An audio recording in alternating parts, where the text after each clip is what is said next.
నీ వాక్యమే నన్ను బ్రతికించెను, బాధలలో నెమ్మదిచ్చెను. నీ వాక్యమే నన్ను బ్రతికించెను, బాధలలో తెచ్చెను.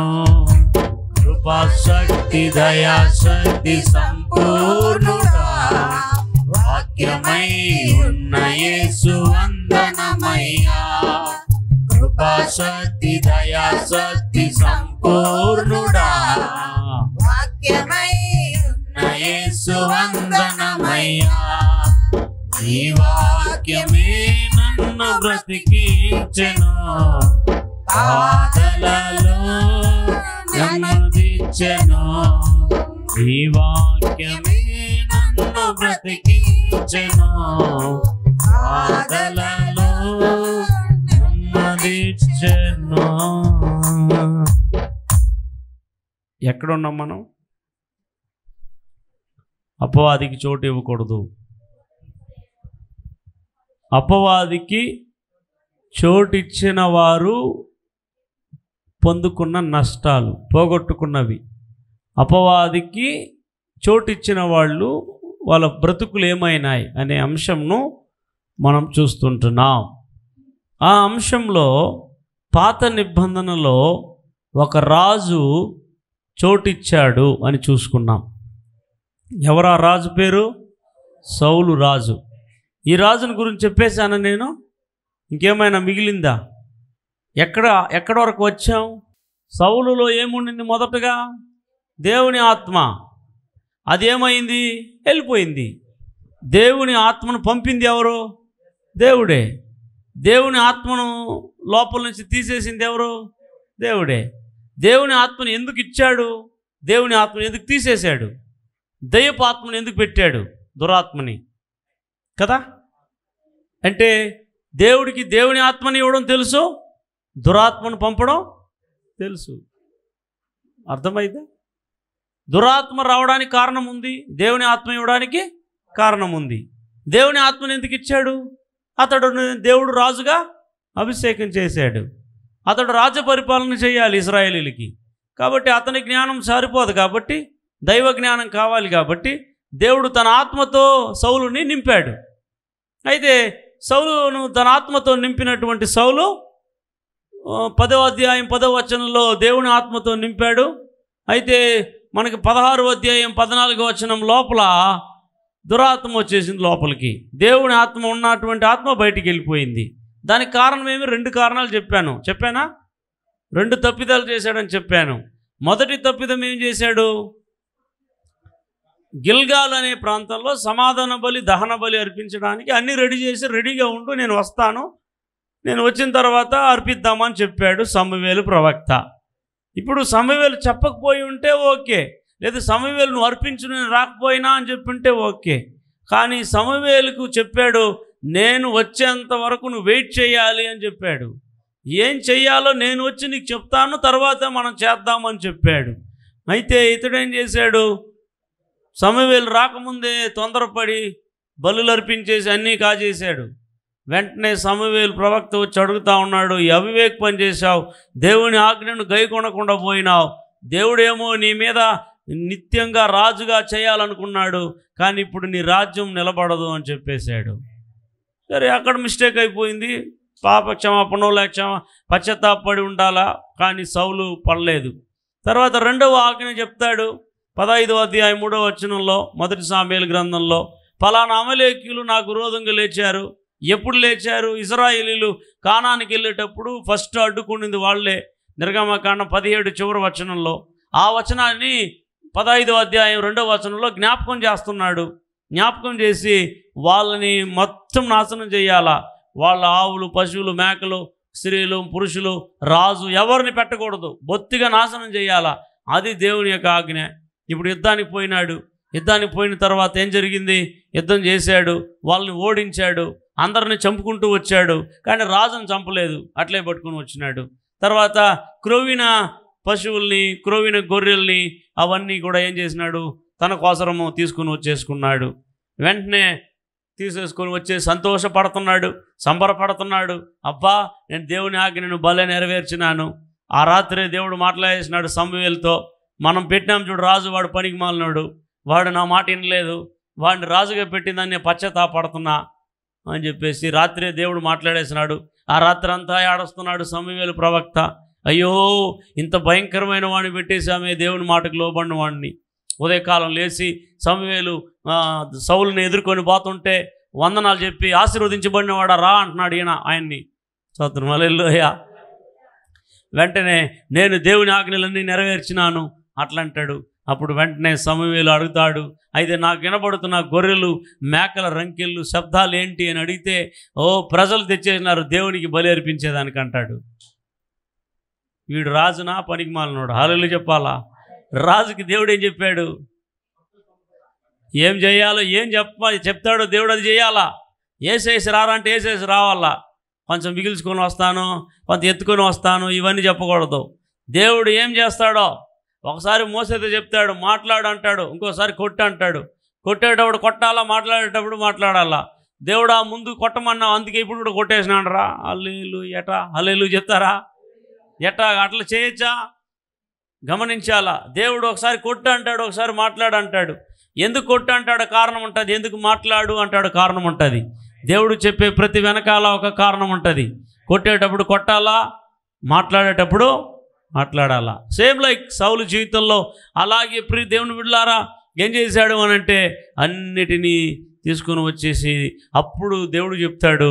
ఒక మాట చదువుకుందాం, అక్కడ ఆపాను అనుకుంటాను, వేగంగా ముందుకెళ్దాం. 15వ అధ్యాయం, మొదటి సాముయేలు 15వ అధ్యాయం 19వ వచనం 20వ వచనం ఎవరైనా ఒకటి చదవండి. నీవు ఎందుచేత యెహోవా మాట వినక దోపుడు మీద ఎగబడి ఆయన దృష్టికి కీడు చేసితివనెనో. అందుకు సౌలు, ఆ మాట అనవద్దు, నేను యెహోవా మాట విని యెహోవా నన్ను పంపిన మార్గమున పోయి అమలేకీయుల రాజైన ఆగాగును తీసుకొని వచ్చి తిని గాని అమలేకీయులను నిర్మూలము చేసి తిని. అయితే గిల్గాలులో నీ దేవుడైన యెహోవాకు బలి అర్పించుటకై జనులు శపితములకు గొర్రెలలోను ఎడ్లలోను ముఖ్యమైన వాటిని తీసుకొని వచ్చిరని సమూయేలుతో చెప్పెను.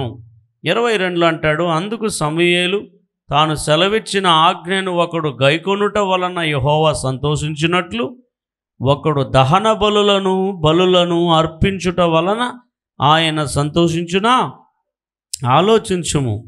బలులు అర్పించుట కంటే ఆజ్ఞను గైకొనుటయు పొట్టేళ్ల క్రొవ్వు అర్పించుట కంటే మాట వినుటయు శ్రేష్టము. తిరుగుబాటు చేయుట సోదె చెప్పుట అను పాపముతో సమానం. మూర్ఖతను అగపరుచుట మాయా విగ్రహము గృహదేవతల్ని పూజించుటతో సమానం. యెహోవా ఆజ్ఞను నీవు విసర్జించితివి గనుక నీవు రాజుగా ఉండకుండా ఆయన నిన్ను విసర్జించెను అనగా. ఇప్పుడు గమనించండి, దేవుని చేతనే రాజుగా చేయబడ్డాడు, దేవుని చేతనే రాజుగా లేకుండా విసర్జించబడ్డాడు. అప్పుడు దేవుడే ఎన్నుకుంటాడు, దేవుడే తీసివేస్తాడు. ఎన్నుకున్నవాడు దేవుని చేత ఎన్నుకున్నానని విపరీతంగా నడిచి దేవునికి లోబడకుండా, దేవుని మాట వినకుండా, దేవుని ఆజ్ఞను గైకొనకుండా విపరీతంగా నాకు హోదా ఉంది కదా, నాకు అభిషేకం ఉంది కదా, నాకు సింహాసనం ఉంది కదా, నాకు రాజ్యం ఉంది కదా అని దేవుణ్ణి మీరు పెడచెవిన పెట్టేసి దేవుని మాట వినకుండా పోయినట్లయితే ప్రతి వారిని కూడా దేవుడు అలాగా దూరంగా పెట్టేస్తాడు, విసర్జించేస్తాడు. మనం జాగ్రత్తగా ఈ మాటలు వినాలి. ఇక్కడ సౌలు కూడా ఆ విధంగానే చేశాడు. రాజు అయిన తర్వాత దేవుని మాటల్ని పెడచెవిన పెట్టాడు, గైకొనలేదు. అడిగితే కారణం వేరొకటి చెప్తా ఉన్నాడు. దేవుడికి శపితమైన బలులు ఎందుకు? అమలేకీయులే దేవుడికి కోపం, అమలేకీయులు అంటే నచ్చలేదు, వారిని చంపేయాలన్నాడు. కానీ తీసుకొచ్చేసి ఏమంటున్నాడు, ప్రజలు తీసుకొచ్చేసారు. ఎవరిని శాంతిపరిచేదానికి దేవుడు కోరుకుంటాడు. ఆలోచన చేయండి. ఈ రెండు పనులు చేసినందువలన అతనిలో ఉన్నటువంటి దేవుని ఆత్మను దేవుడితో తీసేసి ఏం పంపించేశాడు? దురాత్మ. హల్లెలూయా. కాబట్టి ఇది నేను మీతో కూడా మాట్లాడిన మొదటిది. సౌలు ఎవరికి చోటు ఇచ్చాడు?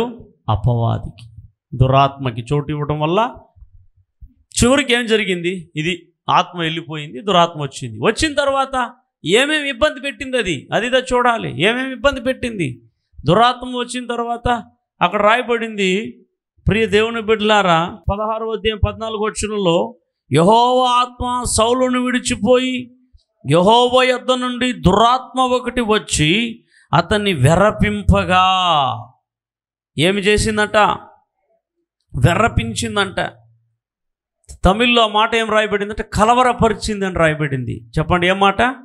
కలవర పెట్టిందంట, కలత పెట్టిందంట, కంగారు పెట్టుతుందన్నమాట. దురాత్మ ఒకరు లోపలికి వస్తే కలవరం, కంగారు, భయం, పిరిగితనం ఇవి కలగజేస్తాయి. అవి పెట్టిందంట దురాత్మ. వెంటనే సౌలు పట్టిన దురాత్మని వెళ్ళగొట్టడానికి దావీదు సితారను చేతబట్టుకొని వాయిస్తే సౌలులో ఉన్న దురాత్మ వెళ్ళిపోయేదంట. హల్లెలూయా. చూడండి 23వ వచనంలో మనం చదివితే, దేవుని యొద్ద నుండి దురాత్మ వచ్చి సౌలును పట్టినప్పుడెల్లా దావీదు సితార చేతబట్టుకొని వాయింపగా దురాత్మ అతన్ని విడిచిపోయిను, అతడు సేదదీరి బాగాయను. హల్లెలూయా చెబుతారా? ఈ దురాత్మ పట్టడం వల్ల అతన్ని వెర్రపిస్తూ, వేదన పరుస్తూ, కలవర పెడుతూ ఉండేది. అప్పుడు దావీదు సితార చేతబట్టుకొని వాయిస్తే దురాత్మ వెళ్ళిపోయేది. హల్లెలూయా. ఇలాగ దురాత్మ పోయేది వచ్చేది, పోయేది వచ్చేది. ఎవరిలో? సౌలులో. ఎందుకు అంటే అతడు దేవుని చేత విసర్జించబడిన వాడు. ఎందుకు? దేవునికి విరోధముగా పాపం చేసిన వాడు, దేవునికి లోబడని వాడు, దేవుని మాటను వినని వాడు. అంటే దురాత్మ ఎలా వస్తాడు? ఇప్పుడు మీకు అర్థమైంది అనుకుంటాను. దేవుని బిడ్డలే మరి మీరు దేవుని మాటకు లోబడకపోతే, దేవుడు చెప్పినట్టు చేయకపోతే, దేవుని మార్గాన్ని వదిలేసి మీ మార్గాలు నడిస్తే ఈ విధంగా దురాత్మలు వస్తాయి. గుర్తుపెట్టుకో, ఈ విధంగా దురాత్మలు పట్టుకుంటాయి.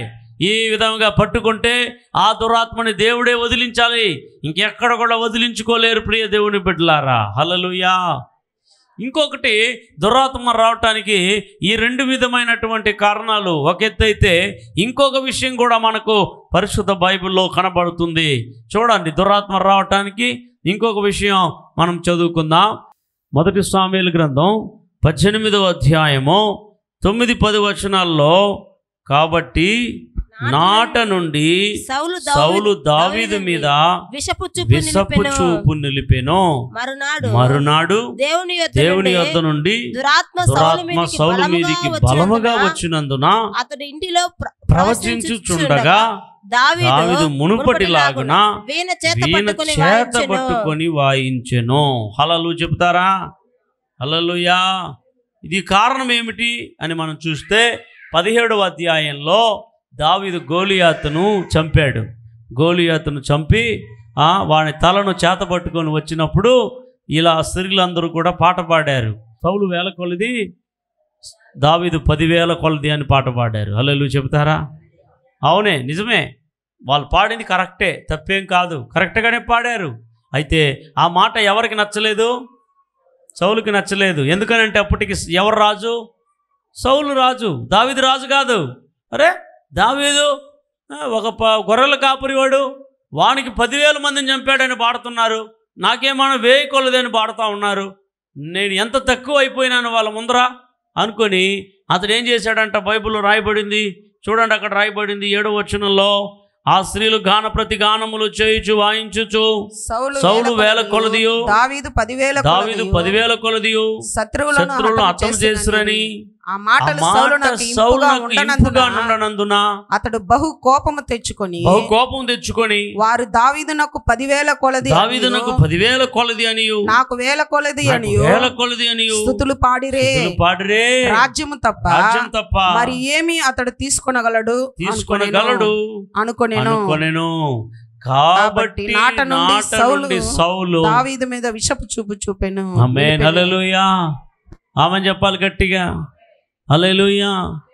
తమిళ్లో మార్నింగ్ ప్రసంగం చేశాను దీని మీద, చాలా బాగుండింది. హల్లెలూయా చెప్తారా? తమిళ్లో విషపు చూపు అని రాయబడింది, తెలుగులో తమిళ్లో కాయాకారం. హల్లెలూయా చెప్తారా? కాయాకారం. కాయాకారం అంట, కాయాకారంగా ఉన్నాడంట. హల్లెలూయా చెప్తారా? ఆమేన్. హల్లెలూయా. ఇక్కడ విషపు చూపు. ఏం చూపు? ఒకళ్ళని పొగిడితే, ఒకళ్ళని గణపరిస్తే ఇంకొకరికి మంచి ఒప్ప చూడండి, ఇంకొకరికి మంచి ఒప్పని చూపు, అది ఉండకూడదు మీ లోపల. హల్లెలూయా చెప్పండి గట్టిగమ్మా. చాలామంది లోపల ఏం చూపు? విషపు చూపు. ఈ విషపు చూపు ఎవరు కలిగి ఉన్నారు? సౌలు. ఈ విషపు చూపు ఎప్పుడైతే అతడు కలిగి ఉన్నాడో వెంటనే మరునాడే మళ్ళీ ఏమొచ్చేసింది చెప్పండి? దావీదు వెళ్ళగొడితేనే దురాత్మ ఏమైపోతుంది? మళ్ళీ దావీదు అంత తోడ వెళ్ళగొడితేనే వస్తుంది. హల్లెలూయా. ఇది వెళ్ళగొట్టే వారిలో లేదు, వెళ్ళగొట్టుకున్న వారిలో సరిగా మారితేనే దురాత్మలు తిరిగి. అవునా కదమ్మా? ఇప్పుడు మనం ఆల్రెడీ 16వ అధ్యాయంలో సితారా చేత పట్టుకుని వాయించగా దురాత్మ ఏమైంది? చేత తిరిగినాడు. 18వ అధ్యాయంలో మళ్ళీ ఏమైంది? మళ్ళీ వచ్చింది. హల్లెలూయా. ఇప్పుడు దావీదా కారణం? లేదు, దావీదు సరిగా వెళ్ళగొట్టలేదా? బైబిల్ రాయబడింది వెళ్ళిపోయింది, చేత తీరి బాగుపడ్డాడని రాయబడింది. కానీ 18వ అధ్యాయంలో మరునాడు మళ్ళీ వచ్చింది. మళ్ళీ ఎందుకు వచ్చింది? మళ్ళీ ఎందుకు వస్తుంది? చోటు ఇస్తే వస్తుంది. నీ గుణం మారకపోతే వస్తుంది, నీ తలంపు మారకపోతే వస్తుంది, నీ ఆలోచన వైఖరి మారకపోతే వస్తుంది, విషపు చూపు నిలిపితే వస్తుంది. హల్లెలూయా. అందుకే సౌలులో దురాత్మ వెంబడించింది, సౌలును దురాత్మ వెరపించింది. మళ్ళీ కింది వచనంలో చూస్తే మళ్ళీ వీణ చేత పట్టుకొని మళ్ళీ వాయించి మళ్ళీ దురాత్మను వెళ్ళగొడుతున్నాడు. మళ్ళీ దురాత్మ వెళ్ళిపోతుంది. హల్లెలూయా చెప్తారా? 19వ అధ్యాయంలో మళ్ళీ చూస్తే 19వ అధ్యాయం 9వ వచనంలో మళ్ళీ వస్తుంది దురాత్మ. యెహోవా యొద్ద నుండి దురాత్మ సౌలు మీదికి వచ్చెను. సౌలు ఈట చేత పట్టుకొని ఇంట కూర్చుండుండెను. దావీదు సితారా వాయించుచుండగా సౌలు ఒకే దెబ్బతో దావీదుని గోడకు పొడుచుదునన్న తాత్పర్యం కలిగి ఈట విసిరెను. దావీదు అతని యుద్ధ నుండి తప్పించుకొనినందున ఈట గోడకు నాటగా దావీదు ఆ రాత్రి యందు తప్పించుకొని పారిపోయాడు. హల్లెలూయా చెప్తారా? మళ్ళీ ఎవరి మీదకి మళ్ళీ దయ్యం వచ్చింది? స్తోత్రం. ఇప్పుడు ఏం విసురుతున్నాడు? స్తోత్రం. హల్లెలూయా. అప్పుడు గమనించండి, ఎప్పుడైతే దేవునికి అవిధేయుడు అయిపోయినాడో, దేవునికి చేత విసర్జించబడ్డాడో, దేవుని చేత రిజెక్టెడ్ అయిపోయినాడో, దేవుడు ఇతన్ని తోసేశాడో, ఇతనిలో ఉన్న ఆత్మ పరిశుద్ధాత్మ ఇతని వెడలి వెళ్ళిపోయిందో, అప్పుడు ఇతనికి లోపలికి దురాత్మ ఎప్పుడైతే వచ్చిందో కలవర పెట్టేస్తూ ఉంది, టెన్షన్ పెట్టేస్తూ ఉంది. అది మాత్రం కాదు, విషపు చూపు నిలుపుతూ ఉన్నాడు. అది మాత్రం కాదు, ఇప్పుడు అటాకింగ్ చేస్తున్నాడు, ఈటను వేస్తున్నాడు దావీదు మీదికి. ప్రియ దేవుని బిడ్డలారా, అపవాది హాని చేస్తాడు, అపవాది ప్రాణం తీయడానికి ప్రయత్నం చేస్తాడు. అందుకే మీకు బాగా ఈ సామువేలు గ్రంథాన్ని మీరు చదివితే సౌలుని రాజుగా చేసిన ఆ నాటి నుండి వాడు చచ్చేంత వరకు ఇశ్రాయేలీయుల కోసం ఏ ఒక జయమును కానీ, ఏ ఒక విజయమును కానీ, ఏ ఒక పరిపాలన కానీ, ఏ ఒక కార్యాన్ని కానీ చేసినట్లుగా దాఖలలో కనబడదు. ఆమేన్. ఈ 19వ అధ్యాయంలో దావీదుని చంపేది తరమేది స్టార్ట్ అవుతుంది, చచ్చేంతవరకు తరుముతాడు. ఆమె చెప్పాలా? సౌలుని రాజుగా చేసింది ఎవరి కోసరం అంటే ఇశ్రాయేలీయుల కోసరం, ఇశ్రాయేలీయుల్ని కాపాడేదానికోసరం, ఇశ్రాయేలీయులకు మంచి పరిపాలన చేసేదానికోసరం, ఇశ్రాయేలీయుల్ని శత్రువుల చేతిలో కాపాడేదానికోసరం.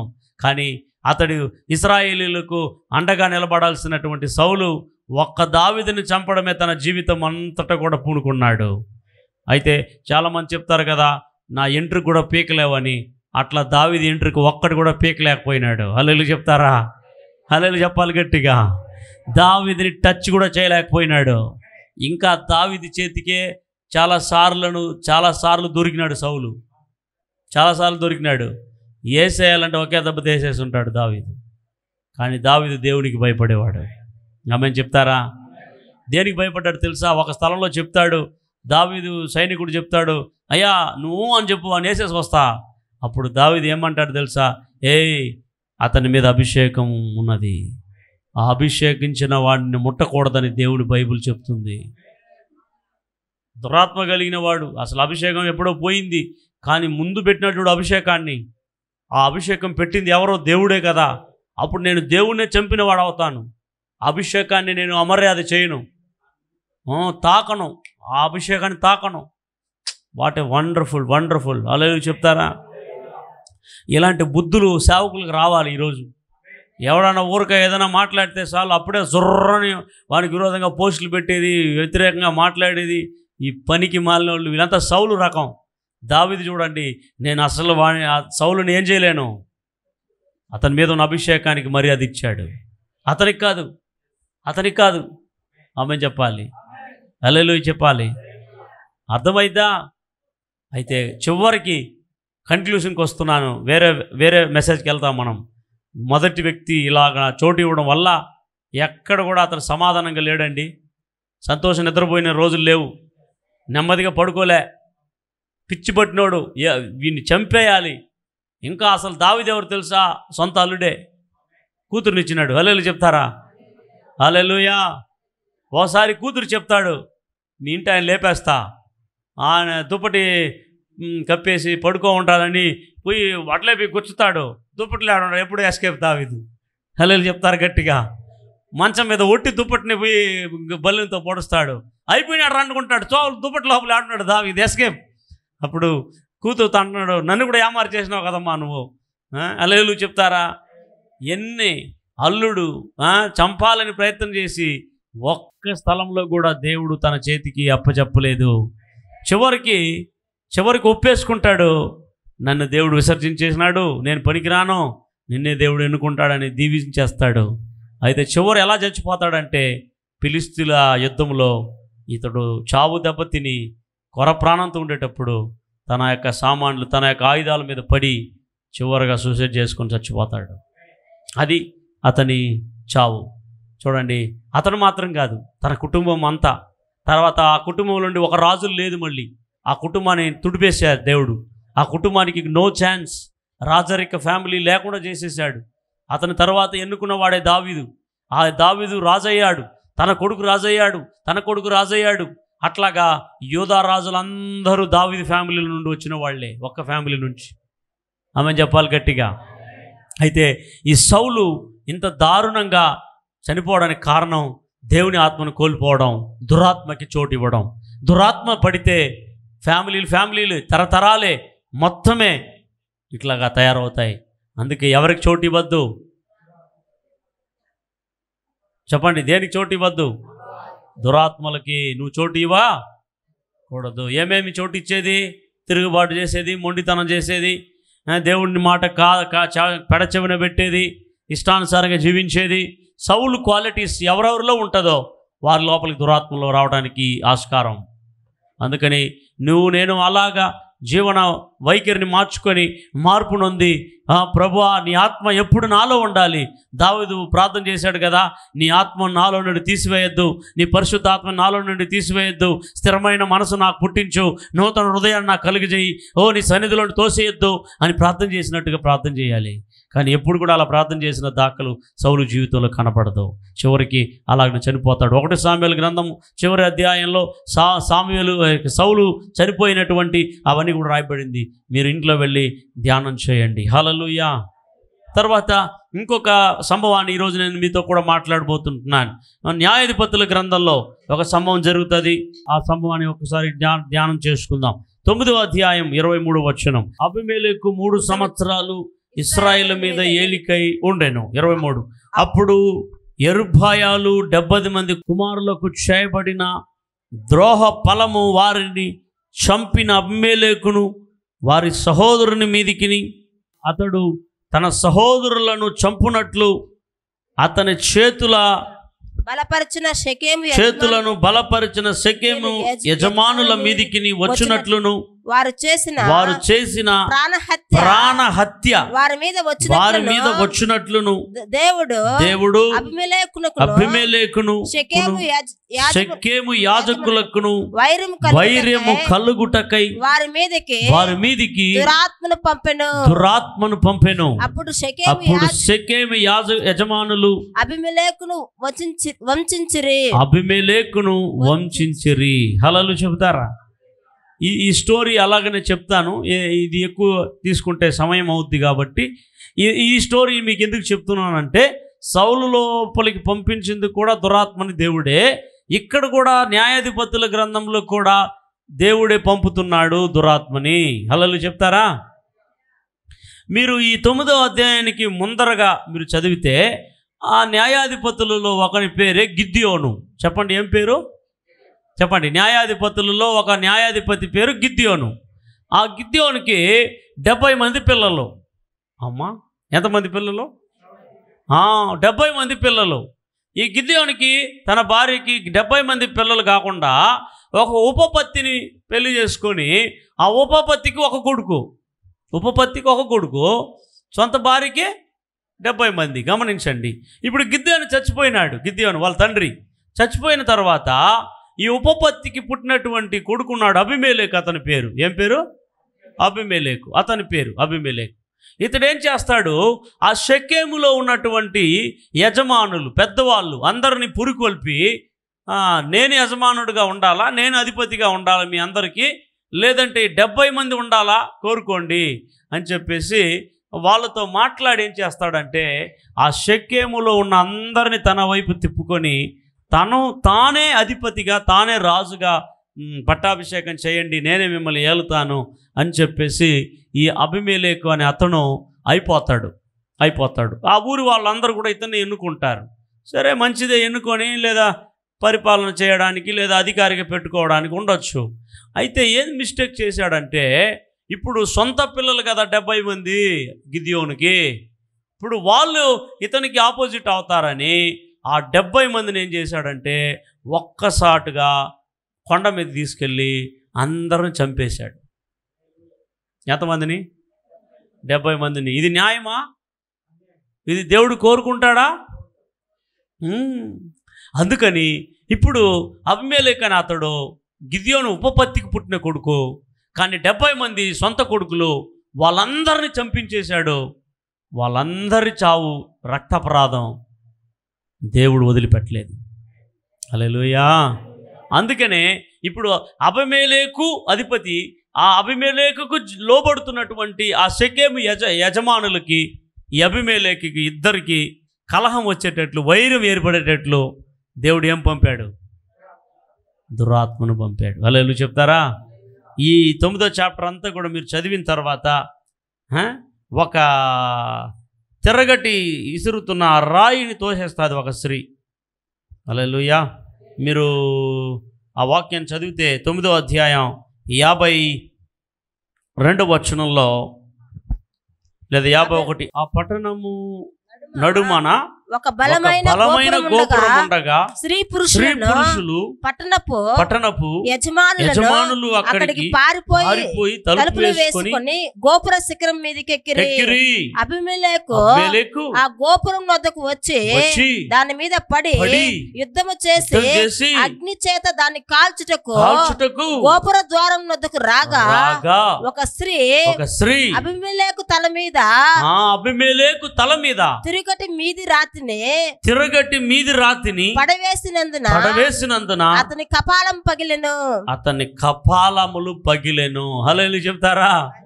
అలాగే మీరు 54, 55 వచనాల్లో మీరు చదివితే అబీమెలెకుని దేవుడు ఎలా చంపాడో మనకు అర్థమవుతుంది.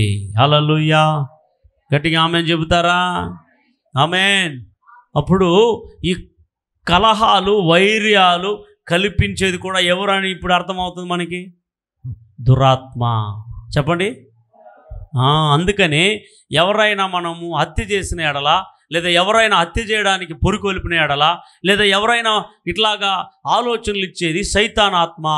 గుర్తుపెట్టుకో, మనం చేసే రక్తాపరాధం, మనం చేసే పాపిష్టి కార్యాల వలన మనము ఇలాంటి నష్టాలు అనుభవిస్తాం. జాగ్రత్త.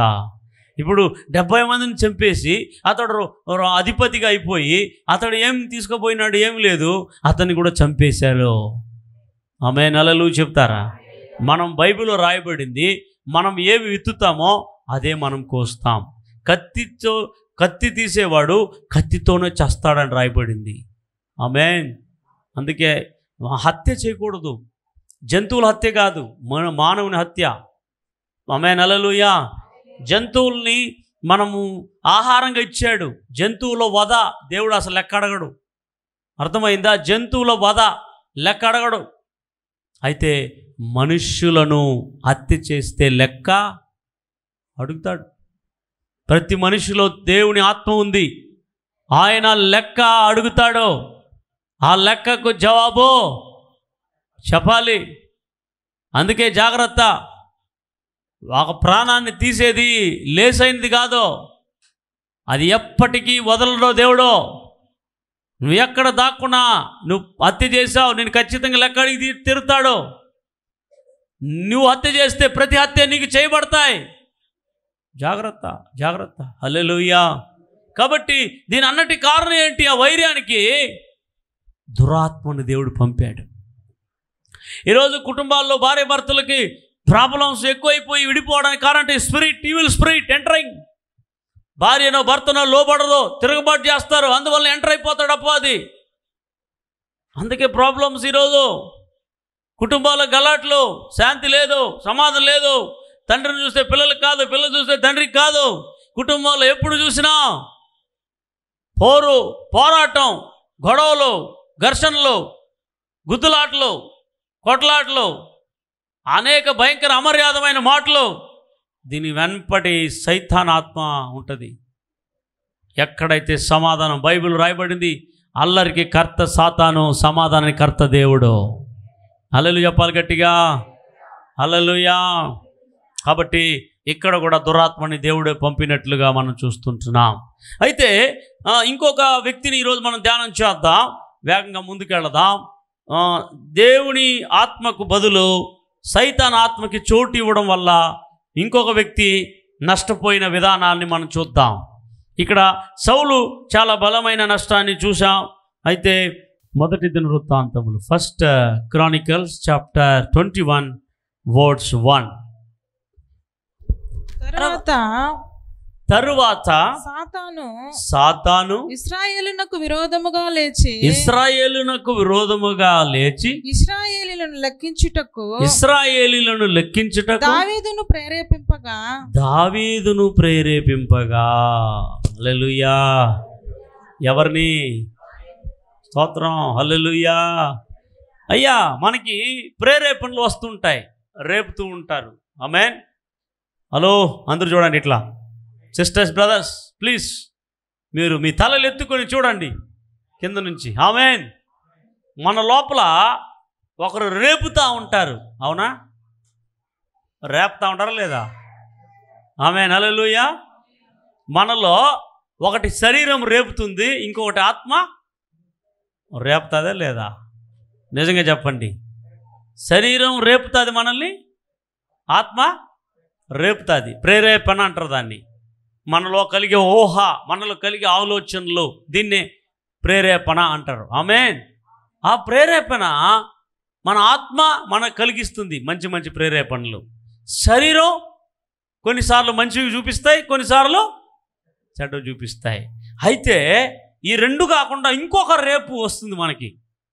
అది ద డేంజర్. హల్లెలూయా చెప్తారా? అది రేపేది ఎవరంట? సాతాను, దురాత్మ. జాగ్రత్త. ఆమేన్. మనలో రేపేదంతా కూడా కరెక్ట్ అనుకుంటాం. మనం కొన్నిసార్లు మనల్ని ప్రేరేపించేదంతా కూడా గుడ్ అనుకుంటాం. జాగ్రత్త. ఇక్కడ దావీదు వెరీ గుడ్, సూపర్, మంచి రాజే, సౌల్లాగా లేదు. అంటే దురాత్మ ఎంటర్ అయిపోలే దావీదు లోపల. గుర్తుపెట్టుకో, అక్కడికి ఇక్కడ వ్యత్యాసం ఏమిటి? టోటల్గా గాడ్ స్పిరిట్ వెళ్ళిపోయింది సౌల్లో, దురాత్మ లోపలికి వచ్చేసింది. కానీ దావీదు లోపలికి దురాత్మ రాలే. కానీ దురాత్మ ఇచ్చే రేపు ఆలోచనకి ఫాలో అయిపోయినాడు. హల్లెలూయా చెప్పాలి. హలో, గమనించండి. దయ్యాలు మీ లోపల రావాల్సిన అవసరం లే. దయ్యాలు రేపుతాయి, కొన్నిసార్లు సైతాను రేపుతాడు మనల్ని చెడ చెడ ఆలోచనలు ఇచ్చి. అప్పుడు మనం ఛాన్స్ ఇవ్వకూడదు. అలా చెప్పాలి.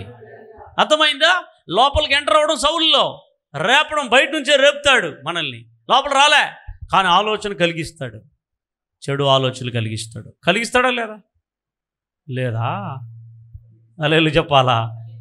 అమ్మా ఏం కలిగించినట్టు కూర్చున్నారు లేదా మీకు అట్లా? అది దైవిక ప్రేరేపణనా, అది దయ్యపు ప్రేరేపణనా అని కనిపెట్టాలి. హల్లెలూయా చెప్తారా? ఇప్పుడు దావీదును ఎప్పుడైతే ఇట్లాగా సాతాను ప్రేరేపింపగా దావీదు ప్రజల్ని ఏం చేశాడంటే లెక్క పెట్టమన్నాడు, కౌంట్ చేయమన్నాడు. కౌంట్ చేసేది తప్పు కాదు, గుర్తుపెట్టుకోవాలి. జనాలను లెక్కించడం తప్పు కాదు. మీరు సంఖ్యాకాండం చదవదు. ఇప్పుడు సంఖ్యాకాండం చదివితే సంఖ్య నెంబర్స్ అని ఉంటుంది. మీరు ఆరంభ చాప్టర్ను చదివితే అందరిని లెక్క పెడతానే వస్తారు. ఇశ్రాయేలు లెక్క, ప్రతి గోత్రం లెక్క, తర్వాత యాజకుల లెక్క, లేవీల లెక్క వస్తుందా లేదా? లెక్క లెక్క లెక్క ఉంటుంది. హల్లెలూయా. దానికే సంఖ్యాఖండం అని పెట్టారు, దానికి నంబర్స్ అని పెట్టారు. ఎందుకంటే కౌంట్ చేశారన్నమాట. అప్పుడు బైబిల్లో కౌంటింగ్కి చోటు ఉందంటే ఉంది. కౌంటింగ్ ఇస్ నాట్ రాంగ్, అది తప్పు కాదు. అయితే ఆ కౌంటింగ్ ఎవరు చేయమన్నారు అనేది ముఖ్యం. హల్లెలూయా. పరిశుద్ధాత్ముడు చెప్పాడా, దేవుడు చెప్పాడా, ఓకే గోత్రు అవ్వచ్చు. కానీ ఇక్కడ ఎవరు రేపారంట చెప్పాలి. ఇక్కడ రాయబడింది, తర్వాత సాతాను ఇశ్రాయేలుకు విరోధముగా లేచి ఇశ్రాయేలీలు లెక్కించుటకు ఎవరిని రేపాడు? ప్రేరేపించాడు.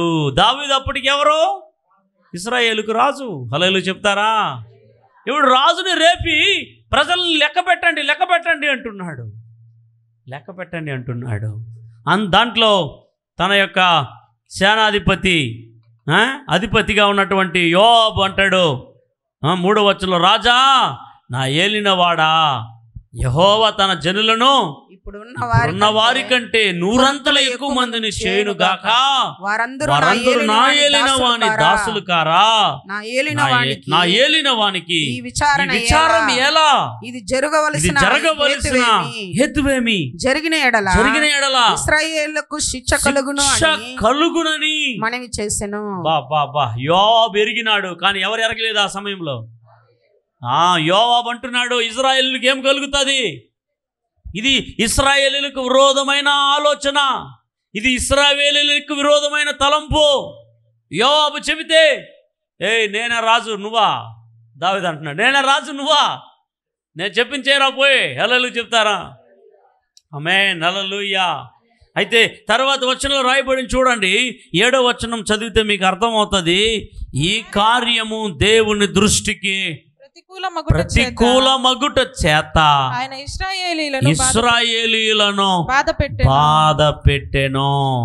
8వ వచనంలో, దావీదు నేను ఈ కార్యం చేసి అధిక పాపము తెచ్చుకొంటిని, నేను మిక్కిలి అవివేకముగా ప్రవర్తించి తిని, ఇప్పుడు నీ దాసుని దోషము పరిహరించుమని దేవునితో మొరపెట్టగా. హల్లెలూయా చెబుతారా? ఆమేన్. సాతాను ఎంత చక్కగా ఏమార్చేసినాడు దావీదు అంతటి వారిని. నువ్వు నేను ఎంత ఆలోచన చేయండి. నీ లోపల వచ్చే ప్రేరేపణ, అది నీ శారీర ప్రేరేపణనా, ఆత్మ అనుగ్రహించే ప్రేరేపణ, సాతాను అనుగ్రహించే ప్రేరేపణ, మనుషులు అనుగ్రహించే ప్రేరేపణ, నీ ప్రేరేపణలు ఉన్నాయి. ఆలోచన చేయాలి. హల్లెలూయా.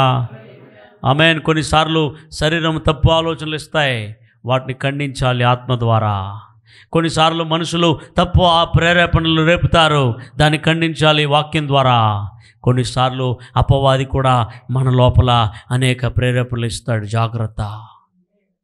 యువతి యువకులారా, పెద్దలారా, దావీదు కూడా అభిషేకం పొందినవాడే. దావీదు సాధారణమైన వాడు కాదు, దేవునితో నడిచిన వాడు, దేవునితో సంబంధం కలిగినటువంటి వాడు, దేవుడు తోడైనాడు అతనికి. అలాంటి వాడిని కూడా అపవాది ప్రేరేపించాడు. ఆ ప్రేరేపణకు కొంచెం తావిచ్చాడు. ఎక్కువసేపు లేదు, మళ్ళీ కొంచెమే. ఏంది కౌంట్ చేయమన్నాడు, కౌంట్ చేసేసారు. కౌంట్ చేసేసి వచ్చే లోపల అర్థమైపోయింది దీనికి, అరే మనం తప్పు చేసామని. కౌంట్ చేశారు పోయేసి, మొత్తం కౌంట్ చేసుకొని యోబు కంప్లీట్ చేశాడు. మొదటి వచనంలో, రెండో వచనంలో, మూడో వచనంలో, ఏడో వచనం కల్లా అది ప్రతికూలము, అనుకూలం కాదు దేవునికి. ప్రతికూలం అంటే ఆపోజిట్ అని అర్థం, అనుకూలం అంటే దేవునికి ఇష్టం అని అర్థం. హల్లెలూయా చెప్తారా? ప్రతికూలమైందంట దేవునికి, అది అనుకూలం కాదు. ప్రతికూలమైనందువలన అతడు ఏం పడ్డాడంట? పశ్చాత్తాపడుతున్నాడు వెంటనే. కానీ పశ్చాత్తాపడ్డాడు, కానీ దండన లేకుండా పోయిందంటే దండన ఉంది, శిక్ష. ఎంత శిక్ష? 3 ఎంచుకోమని ముందు పెడతాడు. ఆమేన్, హల్లెలూయా. ఏమేమి? 12వ వచనం రాయబడింది. ఏమేమి?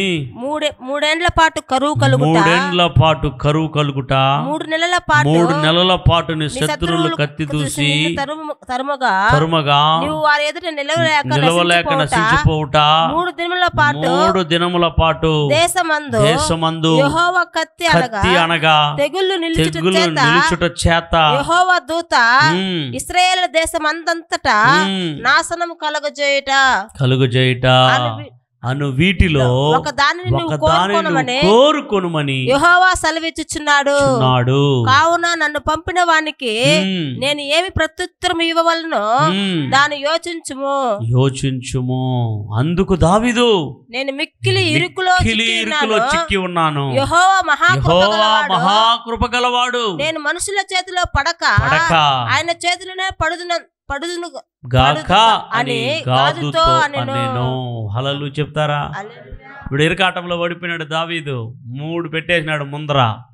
మొదటిది ఏమంట? 3 సంవత్సరముల పాటు కరువు. 2 3 నెలల పాటు శత్రువుల చేతిలో ఓటమి, 3 దినముల పాటు తెగుళ్ళు. ఏం కావాలి ఇప్పుడు? మేము తరపడితే ఏం కోరుకుంటారు మీరు? వద్దు స్వామిని కోరుకుంటారా? చెప్పండి సిస్టర్, బ్రదర్, చెప్పండి, ఏం కోరుకుంటారు మీరు? 3 సంవత్సరాలు 3 నెలలు 3 రోజులు. హల్లెలూయా చెప్తారా? 3 సంవత్సరాలకు ఒక శిక్ష, 3 నెలలకు ఒక శిక్ష, 3 రోజులకు ఒక శిక్ష. హల్లెలూయా. ఇప్పుడు ఏం కోరుకుంటారు మీరైతే? చిక్కులో పడిపోయినా ప్రార్థన చేస్తున్నాడు. ఇశ్రాయేలు అందరి మీదకి 3 రోజుల తెగుళ్ళు. మీరు చూడండి ఆ వాక్యంలో ఎన్ని రోజులట? 3 దినములు తెగుళ్ళు.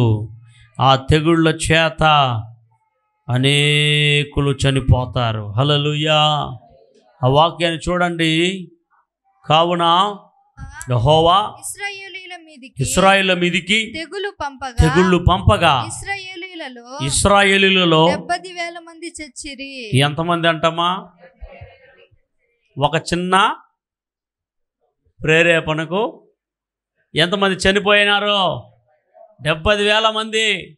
ఇశ్రాయేలు 70,000 మంది. ఎవరో కుటుంబంలో ఒకరు చేసే తప్పిదానికి ఈరోజు కుటుంబాలు ఎంత భయానకమైన స్థితిలోకి వెళ్ళిపోతుందో తెలుసా? పిల్లలు చేసినా, పెద్దలు చేసినా, నువ్వు చేసే మిస్టేకు, నువ్వు చేసే పాపిష్టి పనులు, నువ్వు చేసే తప్పిదారిలో నడిచే నడతలో నీకు ఎంజాయ్గా ఉంటుంది, నీకు సంతోషంగా ఉంటుంది. దాని పర్యవసానం నీతోనే పోతే పర్వాలే, నీ తల్లి, నీ తండ్రి, నీ పిల్లలు, నీ కుటుంబం. పాప ఎంత భయంకరం. దావీదుని అపవాది లటకని ప్రేరేపించాడు, అపవాది మాట విని చేయకూడని చేశాడు. వెంటనే తెగుళ్ళు చేత ఎంతమంది బలి అయిపోయినారమ్మా? ఈ 70,000 మంది ఏమన్నా పాపం చేశారా? పాపం ఎవరు చేసిన పాపం, ఎవరు చేసిన తప్పిదం? ఈరోజు కూడా అండి చాలామంది ఒకరు చేసిన నింద, ఒకరు చేసిన పనికి మాలిన పాప కార్యాలు ఫ్యామిలీ వారందరూ మోయాల్సిన పరిస్థితి. ఎంత దౌర్భాగ్యమైన స్థితి! ఇది మారాలి. ఇది అపవాది చేసే తంత్రం. దీన్ని జయించాలి.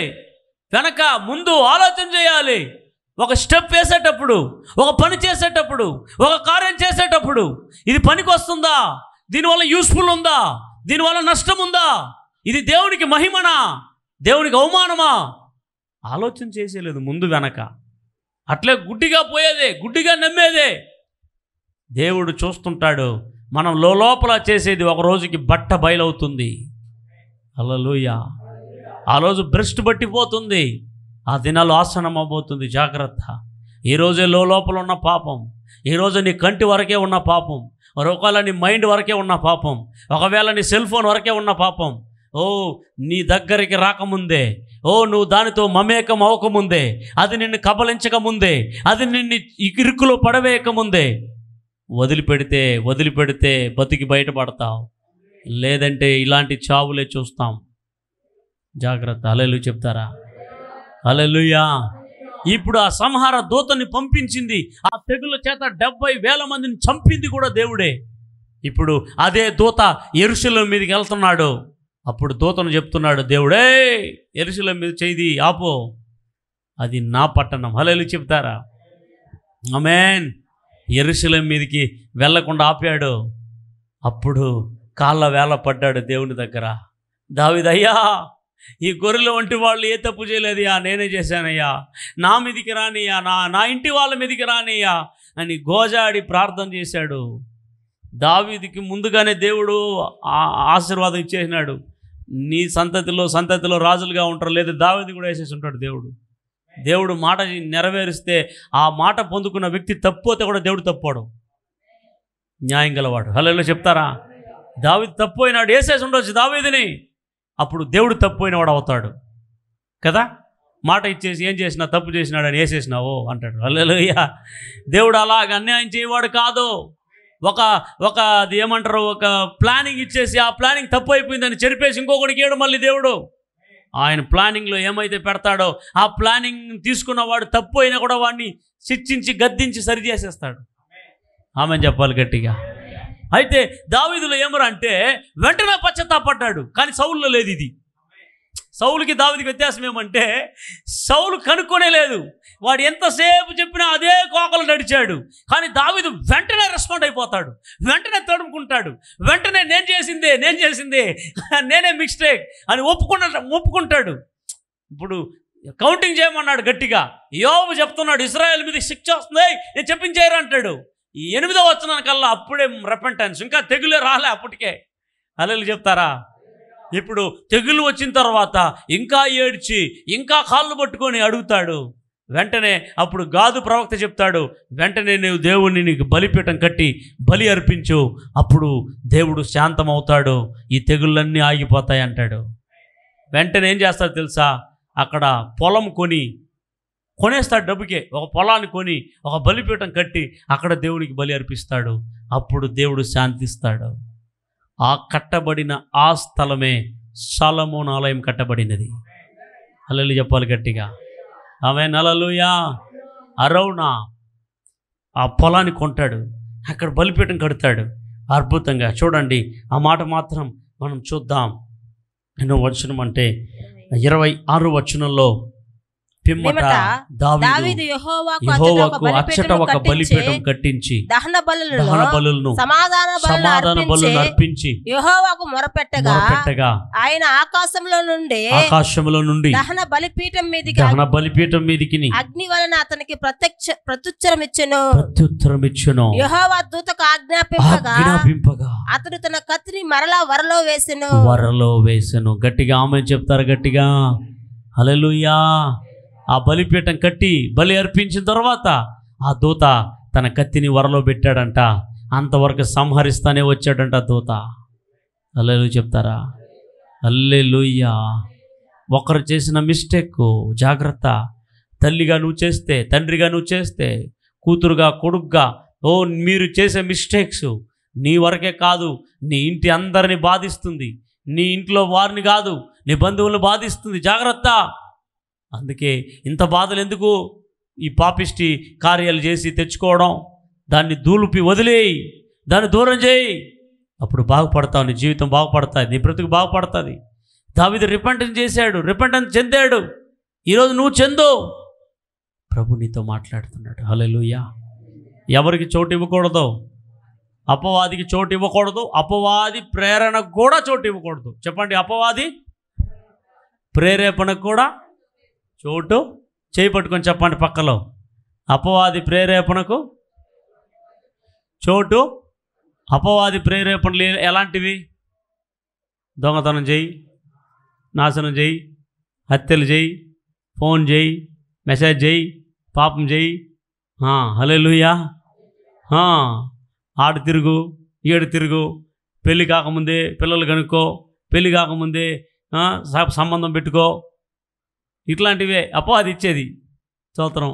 ఆమె చూడు నీ భార్య కంటే బుర్రగా ఉంది, ఆహా సూపర్గా ఉంది, ఇలాంటివే అపవాది ఇచ్చేది. మీ భర్త కంటే చూడు ఆయన బాగున్నాడు, అబ్బో, ఆహా అపవాది ఇచ్చేది ఇలాంటివే. ప్రేరణ అంటే ఇదే, ఆలోచన ఇదే ఇస్తాడు. దానికి నువ్వు లోబడ్డావు అనుకో, దానికి నువ్వు బలిపశువు అయిపోతావు, జాగ్రత్త. నువ్వు పట్టబడతావు, జాగ్రత్త. తర్వాత మొత్తం పోతుంది, జాగ్రత్త. హల్లెలూయా, గట్టిగా ఆమేన్ చెప్పండి. అపవాదికి ఏమి ఇవ్వద్దు, చోటు ఇవ్వద్దు. అందుకే పౌలు గారు ఎంతో చక్కగా రాశాడు, దాన్ని మనము చదువుతా వస్తున్నాం వారం వారం. ఎందుకు ఈ మాట పరిశుద్ధాత్మతో చెప్పాడనంటే, ఈరోజు లోకంలో జయించవలసింది అపవాదినే ప్రతి మనుషుడు. కనుక అపవాదిని జయించడం పోయి అపవాదికి చోటు ఇచ్చేసి బలి అయిపోతున్నారు చాలామంది. మందిరానికి వచ్చేవాళ్ళు, బైబిల్ చదివేవాళ్ళు. అందుకనే పరిశుద్ధాత్ముడు నన్ను పట్టుకున్నాడు అక్కడ. దీన్ని ఇంకా క్లియర్గా చెప్పు, వాళ్ళకి అర్థమయ్యేటట్టు చెప్పు. వాళ్ళకి అపవాది చేతులు ఎంతమంది బలి అయిపోయినారో, ఎంతమంది పట్టబడి ఉండారో, ఎంతమంది యామారిపోయి ఉండారో, ఎంతమంది మోసపరచబడ్డారో, అపవాది మార్గులు ఎంతమంది ఉండారో వాళ్ళందరూ నా మార్గంలో తీసుకొని వచ్చాయి. అందుకే ఈ మెసేజ్ వెంబడించి మాట్లాడమంటున్నాడు పరిశుద్ధాత్మ దేవుడు. హల్లెలూయా, ఆమేన్. కాబట్టి ఇది రెండవ వ్యక్తి అపవాది ప్రేరణకు చోటు ఇవ్వటం వల్ల ఇంత భయానకమైన పరిస్థితులు నెలకొల్పబడినట్లుగా మనము చూస్తున్నాం. హల్లెలూయా. అయితే ఇంకొక వ్యక్తిని కూడా మనం చూసేసి మనం ముగించేద్దాం, వచ్చే వారం కంటిన్యూ చేద్దాం. తర్వాత ప్రసంగం ఏమిటంటే, ఎలా అపవాదిని డిఫెన్స్ చేయాలి, మనం ఎలా ఎదుర్కోవాలి అనే అంశం మళ్ళీ ఇంకొక మెసేజ్ ఉంది దీంట్లోనే. హల్లెలూయా చెప్తారా? ఆమేన్. అది తర్వాత మీకు నేర్పిస్తాను, ఎలా డిఫెన్స్ చేయాలి అపవాదిని, ఎలా ఎదుర్కోవాలి, దేన్ని ఏ ఆయుధాలు వాడాలి అపవాదిని ఎదుర్కొనేదానికి అనేది తర్వాత ఆరాధనలో వాక్యంలో మీకు చెప్పబోతున్నా. కాబట్టి ఇంకా ఇద్దరు మనుషులు ఉన్నారు మనకి. అయితే ఒకరు మాత్రం ఈరోజు మనం చెప్పుకుందాం, వచ్చే వారం కంటిన్యూ చేద్దాం దాన్ని. చదవండి కొత్త నిబంధన గ్రంథంలో యోహాను సువార్త 13వ అధ్యాయము 2వ వచనము. యోహాను సువార్త 13వ అధ్యాయము 2వ వచనము. వారు భోజనము చేయుచుండగా ఆయనను అప్పగింపవలనని సీమోను కుమారుడగు ఇస్కరియోతు యూదా హృదయంలో అపవాది ఇంతకు ముందు ఆలోచన పుట్టించి ఉండెను గనుక. హల్లెలూయా. ఎవరి లోపల? హలో ఎవరి లోపల? ఎవరు ఇస్కరియోతు యూదా? చెప్పండి బ్రదర్, వెనకాల ఉండేవాళ్ళు. ఇస్కరియోతు యూదా ఎవరు? మాకు వినబడలేదంట. అదే ఆయన ఎవరో? యేసు ప్రభు 12 మంది శిష్యులలో, యేసు ప్రభుతో ఉన్న శిష్యులలో ఒక శిష్యుడే ఇస్కరియోతు యూదా. ఇస్కరియోతు యూదా ట్రెజరర్ అంటే మనీ కలిగిన వాడు, డబ్బు ధనం సంచి కలిగిన వాడు. యేసు ప్రభుతో కూడా శిష్యులంతా ఉన్నారు కదా, వాళ్ళు తినడానికి, ట్రావెల్ చేయడానికి, వాళ్ళకి ఆ 12 మంది కావలసిన ధనమంతా ఇస్కరియోతు యూదా దగ్గర ఆ ధనము సంచి ఉండింది. సంచి ధనము. హల్లెలూయా. ఆ సంచిని మోసుకునేవాడంట. ఆమేన్. యోహాను సువార్త మీరు 12వ అధ్యాయంలో చదివితే అతడు ధనమును సంచిని కలిగి ఉంటాడని రాయబడింది 6వ వచనంలో. వాడిలాగు చెప్పినది బీదల మీద శ్రద్ధ కలిగి కాదు గాని, వాడు దొంగ అయి ఉండి తన దగ్గర డబ్బు సంచి ఉండినందున అందులో వేయబడినది దొంగిలించుచూ వచ్చను గనుక అలాగూ చెప్పాడు. హల్లెలూయా చెప్పాలా? ఇస్కరియోతు యూదా ఎవరంట? మీరు చెప్పాలా? ఇస్కరియోతు యూదా దగ్గర ఏముండిందంట? ఏం సంచి? హల్లెలూయా చెప్తారా? ఎంతమంది చేత డబ్బులు సంచి ఉంది? డబ్బులు సంచి. ఎంతమంది డబ్బులు సంచి? హల్లెలూయా. ఏం లేదా మీ దగ్గర? అయ్యో, ప్రార్థన చేద్దామా? పర్సా? డబ్బులు పర్స్ అంట. హల్లెలూయా చెప్తారా? హల్లెలూయా. ఆమేన్. హల్లెలూయా చెప్తారా? దొంగలించకూడదు, జాగ్రత్త. నువ్వు మీ భర్తకు తెలిసి తీసుకొని సేవ్ చేసి మీ భర్తకి సూపరు, అబ్బో నా భార్య సూపరు. కానీ మన వాళ్ళు ఏం చేస్తారంటే మనమే ఎత్తి పెట్టుకుంటాం, స్తోత్రం దొంగలిస్తాం కొంతమంది. స్తోత్రం హల్లెలూయా. ఉతికేటప్పుడు షర్ట్లో ఉండేవంతా మీదే, దొంగ లేదా ఇచ్చేస్తారా? హల్లెలూయా. వాళ్ళు చెప్పాలి కొట్టండి, హల్లెలూయా. హల్లెలూయా చెప్పాలి గట్టిగా. ఆమేన్ హల్లెలూయా. దొంగ సంచి, ఇక డబ్బు సంచి ఎవరి దగ్గర ఉంటుందంటే మెయింటైన్ చేసే వాళ్ళ దగ్గర ఉంటుంది, కుటుంబాలు మెయింటైన్ చేసేవాళ్ళు. హల్లెలూయా చెప్తారా? అందుకని జాగ్రత్తగా ఆ ధనాన్ని సరిగా ఉపయోగించాలి. ఆమేన్. సరిగా ఉపయోగించాలి ధనాన్ని. అపవాదుడు అసలు అపవాది అప్పగించేటప్పుడు ప్రవేశించలేదు, ఎప్పుడో దొంగ పని చేసేటట్లు ఎప్పుడో ప్రవేశించినట్టున్నాడు. ఎవరి లోపల? హల్లెలూయా. ఆమేన్ చెప్తారా? అప్పుడు ఇస్కారియోతు యూదా యేసు ప్రభుని ఊరికి అప్పచెప్పలేదు. ఇస్కారియోతు యూదా లోపలికి ఎవరు వచ్చారు? అపవాది. చెప్పండి, ఏ వాది? అపవాది. అపవాదికి చోటు ఇచ్చాడు. అపవాది ఎలా వచ్చాడంటే దొంగ పని చేయడం వల్ల. ఏం పని? ఎక్కడ దొంగ పని చేస్తున్నాడో చెప్పాలి. యేసు ప్రభు సంచి ఇచ్చి పెట్టుంటే ఆ సంచిలో అంతం తీసేస్తున్నాడు, మొత్తం తీసి జోబులు వేసుకుంటా ఉన్నాడు, దోతం తీసి జోబులు వేసుకుంటున్నాడు. స్తోత్రం హల్లెలూయా. అక్కడ ఒక ఇంట్లో అత్తరంతా వేస్ట్ చేస్తుంటుందంట. ఒక ఆవిడ, యేసు ప్రభుకి ఎందుకు అత్తరంతా వేస్ట్ చేస్తూ ఉండవు, ఈ వెల ఎంత తెలుసునా అని మాట్లాడుతున్నాడు. అందరూ ఆశ్చర్యపోతున్నాడు. ఈ బీదలకు ఇస్తుంటే ఎంతమంది బాగుపడేవాళ్ళు. బీదల మీద కనికరంతో కాదు అది చెప్పింది, వాడు దొంగ, ఆ డబ్బులంతా నా సంచిలో వేసి ఉంటే నేను దొంగిలించుకో ఉంటాను కదా అని. చూద్దాం హల్లెలూయా చెప్తారా? హల్లెలూయా. తర్వాత వస్తుందండి, తర్వాత వస్తుంది అపవాదికి చోటు ఇవ్వకూడదు అనే మాట అయిపోయిన తర్వాత దొంగ పని చేయకుండా ఉండండి అనేది మళ్ళీ ప్రసంగం. అది మళ్ళీ కూడా వస్తాడు ఈయన. ఆమె చెప్పాలి, మళ్ళీ విపులంగా మాట్లాడతాను. హల్లెలూయా చెప్తారా? ఎందుకనంటే సంఘస్థులు చేయకూడని పనులు, దాంట్లో అపవాదికి చోటు ఇవ్వకూడదు. ఎందుకంటే ఎఫెసీయులు 4వ అధ్యాయం 17లో నుంచి మనం మొదలు పెట్టాం 33 వరకు, 27కి వచ్చి ఉన్నాం, అక్కడ ఆగిపోయింది, స్టక్ అయిపోయింది మంది ప్రసంగం. ఇంకా 28, 29, 30, 33 వరకు మాట్లాడిపోతున్నాం వెంబడించి దాన్ని. హల్లెలూయా. దాంట్లో అపవాదికి చోటు ఇవ్వకూడదు అనే దగ్గర ఆపాం మనం ఇప్పుడు. తర్వాత ఈ పని చేయకుండా ఊరక ఉండే వాళ్ళ గురించి అంతా ఉతికి ఆరేయాలి వాళ్ళని, దుప్పట్లాగా బెడ్షీట్ లాగా. హల్లెలూయా చెప్తారా? వాళ్ళకంతా ఉంది, తర్వాత వచనాల్లో ఉంది. హల్లెలూయా చెప్తారా? అర్థమైందా? కావున అపవాదికి ఎవరు చోటు ఇచ్చారంటే సౌలు. దావీదు ప్రేరణకు చోటు ఇచ్చాడు.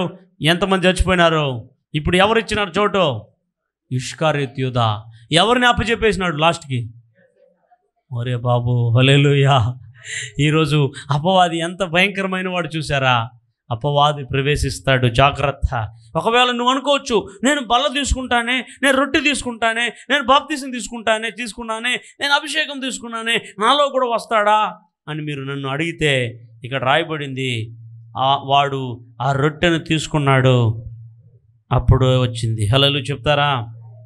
లూకా 22:3 వచనం.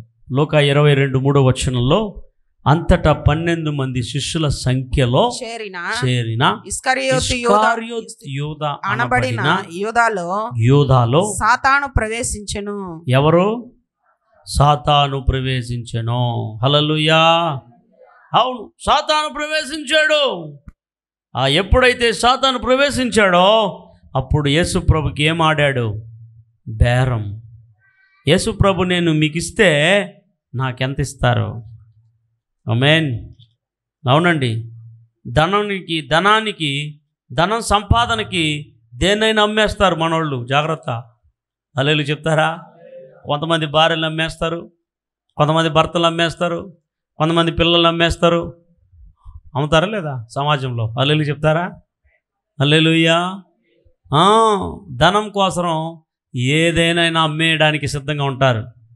కొంతమంది వాళ్ళ శరీరాన్ని నమ్ముకొని బతుకుతారు, వాళ్ళ అందాలు నమ్ముకొని బతుకుతారు, వాళ్ళ స్టేటస్ నమ్ముకొని బతుకుతారు, ఏదైనా అమ్ముకునేస్తారు. అదే లోకం. లోకానికి అది అసహ్యం కనపడదు, అది పాపంగా కనపడదు, అది జల్సా, అది ఎంజాయ్ వాళ్ళకి. అది సైతాన్ గాడిచ్చే ఆలోచన, అది పాపిష్టిదని లేఖనం తెలియజేస్తుంది. జాగ్రత్త. హల్లెలూయా. ఎలాగైనా సంపాదించే ధనం కాదు, ఎలాగైనా వచ్చే ధనం కాదు. చెమటోడ్చి కష్టపడితేనే ధనం, ప్రయాసపడితేనే ధనం. హల్లెలూయా చెప్పాలి గట్టిగా. హల్లెలూయా. వాడు ఆ ముక్క పుచ్చుకొనగానే సాతాను వానిలో ప్రవేశించును. వానిలో ప్రవేశించెను. హల్లెలూయా చెప్పాలి గట్టిగా. ఎవరిలో చెప్పండి? ఎవరిలో? ఇస్కరియోతు యూదాలో. సాతాను వానిలో ముక్క. ఏ ముక్క? మటన్ ముక్క, చికెన్ ముక్క. ఏ ముక్క? రొట్టె ముక్క. ప్రభు బల్లారాధనలో రొట్టె తీసుకున్నాడు. రొట్టె తీసుకున్న వెంటనే వాని లోపల ఏం ప్రవేశించిందంట? బ్రదర్స్ అందరు తల ఎత్తుకొని చూడండి. రొట్టె పుచ్చుకున్న వానిలో కూడా ఏం ప్రవేశించింది? స్తోత్రం. హల్లెలూయా. నేను అప్పుడు ఆలోచన చేసేది, ఇవన్నీ తెలియదు నాకు. ఒరే యేసు ప్రభు బిడ్డలు అంటున్నారు, ఏంద్రా ఇది, వీళ్ళు కూడా ప్రవేశించింది అనుకునేది నేను. ఇస్కరియోతు యూదాలోనే ఏం ప్రవేశించుండదు. యేసుతో ఉన్న శిష్యునితోనే. యేసు ప్రభు శిష్యుడు కాదు. ఎవరెవరల్లా సాతానికి అవకాశం ఇస్తేనే ప్రవేశిస్తాడు లోపల.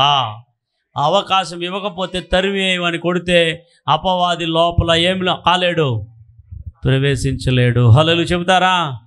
ఇలా ప్రవేశించినటువంటి అపవాది ఇస్కరియోతు యూదాలో యేసుప్రభుని బేరమాడాడు, యేసుప్రభుని అమ్మేసినాడు, వెండి నాణాలు తీసుకున్నాడు. తీసుకొని నెమ్మదిగా ఉన్నాడా, సంతోషంగా ఉన్నాడా, సమాధానంగా ఉన్నాడా, హ్యాపీగా ఉన్నాడా? చెప్పాలే. ఏమైనాడో? ఆత్మహత్య చేసుకున్నాడు. మత్తయి సువార్తలో వాక్యం ఉంటుంది. అతని ముగింపు చూడండి ఎంత ఘోరంగా ఉందో. 27వ అధ్యాయం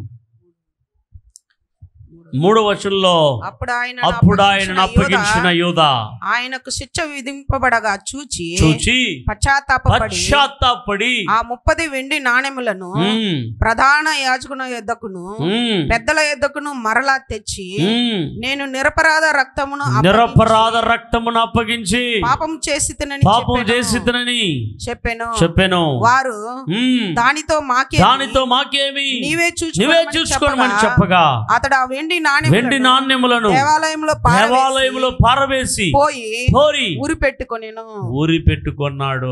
ఉరి వేసుకున్నాడు. ఏం వేసుకున్నాడో? హలో బ్రదర్స్, ఉరి పెట్టుకొని చచ్చిపోతారు చూడండి. వాళ్ళందరిలో ఎవరు పని చేస్తారు? బ్రదర్ తలెత్తుకొని చూడండి. ఉరి పెట్టుకునేవాడు, మందు తాగేవాడు, ఇంక ఎట్లయినా ఆత్మహత్య చేసుకునే ప్రతి వాని వెంట ఎవరుంటారు? చెప్పాలి గట్టిగా.